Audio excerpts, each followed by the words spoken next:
Guys, do you like my new office? That TV's amazing. I'll tell you this too, the lighting's not so hot when you got a white background, but welcome to this week's edition of just the market update. So I just want to say that, again, this is a new office. We will have a grand opening once we actually get furniture and stuff in here, but there you go. All to say, guys, let's check it out. We got some good stuff this week. I think the last couple slides are just fun and entertaining. Those are really good this week. So let's chat. Let's go through this, guys. All right, so first and foremost, rates, they're still not great. So these are just pulled from a couple of random websites. Mortgage News Daily there at the bottom says 7.05, 7.35 up top. Freddie Mac's going to show something in the high sixes right now. That's just the reality. They're in high 6, low 7. Admittingly, if you've been watching these videos and paying attention, these are higher than what we've been forecasting. They're just being stubborn. We think they can. We think they will go down.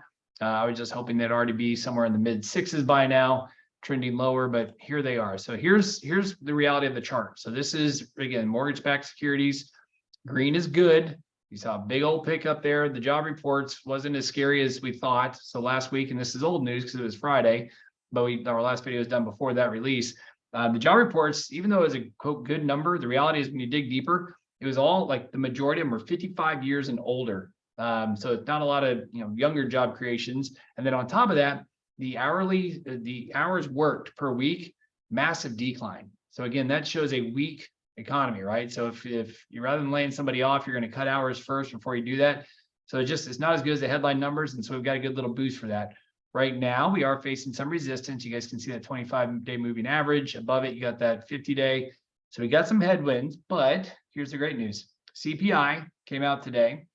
Thursday, and it came out lower than what we thought, which is great. We thought it'd be higher because of gasoline. So you see it was only a 0.2 month over month. We thought that'd be significantly higher because gas has gone up 16% today, just in 1 month.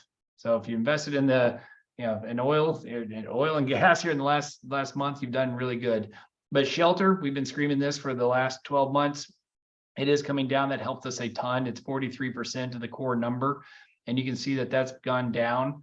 And is helping us a lot. So looking at those numbers, here's the West Texas Intermediate crudes, meaning oil. You guys can see just how I was talking about. It went from $68 all the way to currently at $82, $83. So just in a 30-day window, that's pretty nuts. Here is where the forecast is for and shelter inflation. So again, we think it's coming down. So for the next 12 months, give or take, till basically May of 2024, so call it maybe 18 months, we're going to see that continue to come down, which is going to help inflation a ton. So the reason why we know that, these are the numbers we're comparing to. They've been coming in around that 0.4 range. Look at last year. That's the circle, July of 2022. It was at call it 5.8. Then it went to 0.7 something, then 0.6 something, then to close to 0.8, 0.7. Every month that goes by and we replace it with current numbers of 0.4, whatever it is these days, you're going to drop, because it's 12-month average, you drop the old one. So when you drop a 0.7 something and replace with a 0.4, that is what makes inflation go down. So we see that. So we think rates can and will be coming down over the next 6 to 12 months. What are home prices doing? Guys, the yellow means all-time highs. So for however you slice it, it doesn't matter. The pace of homes still going up. The housing market is still strong. Houses today are cheaper than what they're going to be tomorrow. So again, share this with your folks that are scared about, I don't want to buy today because I'm going to wait for house prices to come down. They're not coming down. They're just continuing to go up, and they will continue to go up because there is a housing shortage, especially here in North Texas, if that's where you're watching this. So share this with your clients. Show that at the very conservative number, Case-Shiller, 5%. Everybody else is projecting, 2 out of the 5 are projecting double-digit appreciation. That is wild. Something to note, student loans come October, all the student loans have been deferred and no payments required. That changes come October 1. So be aware, if you got those, I'm sure you are. Interest starts racking up as of September 1st. And here's why that's really important. That's obviously going to add to America's debt, right? Monthly outflow of expenses and obligations, which you may not know.